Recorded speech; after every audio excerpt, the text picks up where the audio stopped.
Good morning दोस्तों।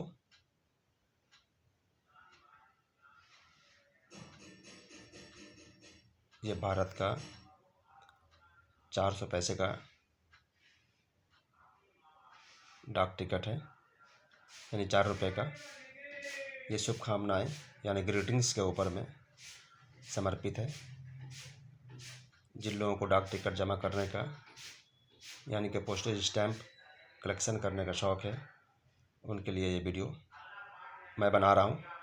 इस channel में आपको ढेर सारे वीडियो मिलेंगे और डाक टिकट के बारे में, कॉइन के बारे में, करेंसी नोट के बारे में, इंडिया के बारे में, विदेशों के बारे में, नए नए नोट के बारे में और पुराने हिस्टोरिकल एंटिक आइटम के बारे में।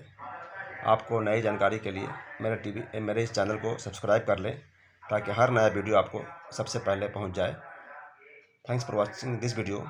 I will come back with new information in next video. Bye bye.